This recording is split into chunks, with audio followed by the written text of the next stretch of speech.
নমস্কার বন্ধুরা, দীপার রান্নাঘরে তোমাদেরকে অনেক অনেক স্বাগত। তো দেখো, আজকে সুজি আর গাজর দিয়ে তৈরি করতে চলেছি একটি মিষ্টি খাবার। তার জন্য প্রথমে এখানে আমি এক বাটি সুজি শুকনো কড়াইয়ে হালকা ভেজে নিচ্ছি। এটা হালকা ভেজে নেবো, খয়েরি করে ভাজবো না। তো সুজিটা এখানে আমার ভাজা হয়ে গেছে, নামিয়ে নিয়েছি। তারপরে কড়াইতে একটু ঘি দিয়ে দিলাম, আর এখানে আমি দিয়ে দিচ্ছি দুটো এলাচ ফোড়ন।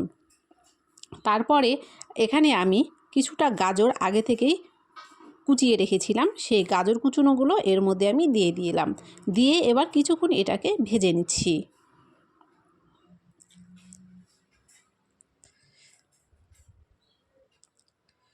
সামান্য নাড়াচাড়া করে এটাকে আমি ভেজে নিলাম। তারপরে এখানে দিয়ে দিচ্ছি আমি পরিমাপ মতো দুধ। এখানে আমি জলের ব্যবহার করব না, সবটুকু আমি দুধ দিয়েই করব। তারপরে দুধ দেওয়ার পরে গাজরগুলো ভালো করে মিশিয়ে আগে থেকে ভেজে রাখা সুজিগুলো এর মধ্যে দিয়ে দিলাম। তারপরে আবারও খুব ভালো করে নেড়েচেড়ে মিশিয়ে নিচ্ছি। যখন দুধটা একটু শুকিয়ে আসবে, তো দেখো এখানে কিন্তু দুধটা অনেকটা শুকিয়ে গেছে আর গাজর আর সুজিটা অনেকটা ঘন হয়ে গেছে। তারপরে এর মধ্যে আমি দিয়ে দিচ্ছি স্বাদ মতো চিনি। চিনি দেওয়ার পরে কিন্তু এটা আবারও একটু নরম হয়ে যাবে। তারপরে কিছুক্ষণ এটাকে নেড়েচেড়ে নিলেই একটু শক্ত হয়ে আসবে। চিনিটা সম্পূর্ণ গলে গিয়ে কিছুটা পরিমাণ নরম হয়েছে, এখানে কিন্তু কোনো রকম জল ব্যবহার হয়নি।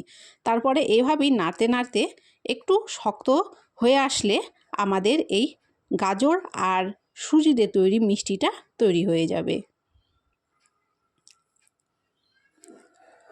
অনেকটা শুকিয়ে গেছে, এরকম অবস্থায় এখন আমি নামিয়ে নেব।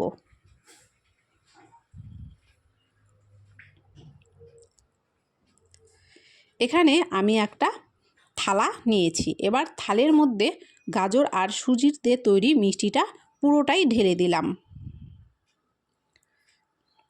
তারপরে খন্তার সাহায্যে পুরো থালাতে এটা আমি ছড়িয়ে দিচ্ছি, আর এটাকে আমি 1 ঘন্টার জন্য ঠান্ডা করতে রেখে দেব।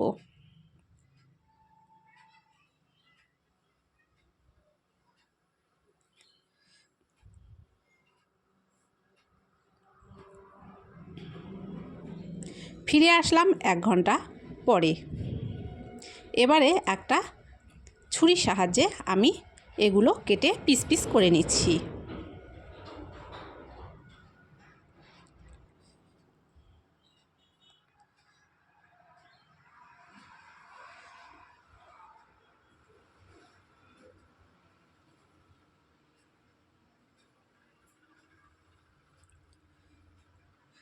তো দেখো, প্রত্যেকটা পিস কিন্তু একদম পারফেক্ট হয়েছে, আর এটা খেতে কিন্তু অসম্ভব সুন্দর স্বাদ হয়েছিল। তো তোমরা চাইলে এর মধ্যে একটু ড্রাই ফ্রুট ব্যবহার করতে পারো। তো আমি আজকে এর মধ্যে কোনো রকম ড্রাই ফ্রুট ছাড়াই তৈরি করেছি। কেমন হয়েছে অবশ্যই জানিও, আর চ্যানেলটিকে সাবস্ক্রাইব করে দিও।